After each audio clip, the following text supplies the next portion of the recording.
And welcome back to the WHHI Daily News. Well, it's holiday season, and guess what? Holiday scams are happening a lot. And we have the communications director from the South Carolina Consumer Affairs Department with us, Scott Cooke. Scott, let's just jump right into online shopping and what we need to be aware of. Give us some tips. Yeah, the biggest thing when you're shopping online, and we tell people stick to those tried and true websites as much as you can.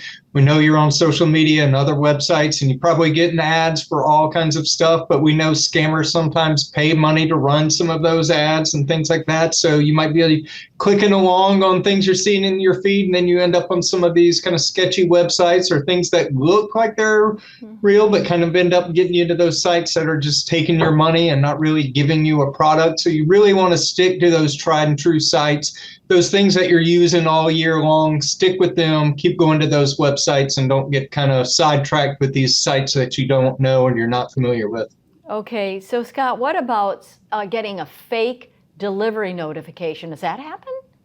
Oh yeah, we get those all the time, but especially me. I know I've been getting them on my cell phone, especially these text messages that are, saying you've delivered something from either FedEx or the post office or something. And the ones that I'm getting currently, I'll say they're, you've got a shipment that's hung up in customs or something like that. They've always got some reason why you need to click their link and start putting in some type of information. Kind of the big rule for that is, the USPS especially, they're not sending you those text messages unless you've signed up for those kind of alerts. They're not sending you those things. So really just kind of think about what it is that you're getting, why you might be getting it. And if you did ask for that information, you can go to those websites yourselves and put in that tracking number and those things you already probably have in your email somewhere.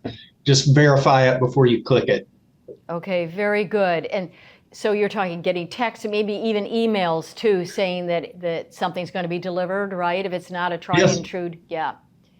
Yeah, just kind of watch out for those things. And they want that information from you. They want you to click that link, and you're never really sure where those links go for. So if you are expecting packages, use those links and those emails and those, things from those sites that you ordered from to confirm those deliveries and not those random text messages. Okay, very good. Now, gift card scams. I just bought a couple of gift cards, Visa gift cards, and I put the receipt I attached it to the card when I sent that gift to my son-in-law. Was that a good idea? And yeah, all those things are great tools to do. If you're buying them, again, it's kind of those websites that you're not that familiar with, you want to watch out for. If they're promising you, some kind of great value that just sounds unreal for, maybe it's buy $100 gift card and the card will be worth $200 or something like that. You kind of want to watch out for some of those offers.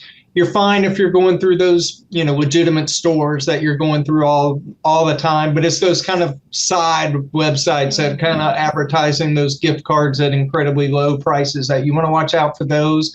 If you're buying them in person, you also kind of want to think about what you're doing. I know sometimes, especially last year around the holidays, there were cards that, scammers and criminals were swiping those numbers, and those activation fees were going to the criminals and not to the person getting those cards. So we really encourage people, if you're buying them in person, try to use those stores that have those cards behind the counter. So you're, getting those cards from the clerk working at that store. And you also had mentioned before we went on air that some of these cards expire. You need to know what the expiration is. Well, some of those rules have changed on that, but kind of the thing you want to worry about that, if, a scammer has those codes and they're looking at that, it could be a long time that, before you realize that. So if you're getting cards, look at those activation numbers and stuff on them. Look to see if those balances are still there, because again, if a scammer somehow activated that card and sent those funds over to their accounts instead, you want to know about that as soon as you can. So you don't want to be waiting several months before you start thinking about those gift cards that you got at Christmas. And finally, Scott, you are going to be doing a webinar next Wednesday, December 18th, about holiday scams. Is that correct? Yes, we'll be doing that at 10:30 a.m. All of our webinars are free. We do one every Wednesday, except for on state holidays. So we'll be doing Wednesday, we'll be talking about a variety of holiday scams. So it would be kind of the gift cards, those online shopping tips that you might want to think about, and some of the things you might also want to consider when you're looking at charities to possibly donate to this time of year. Very good. Thank you so much for all of this great information. Appreciate it. Scott Cooke with the Thank South you. Carolina Department of Consumer Affairs. Thanks. And we'll be right back with more news. Don't go away.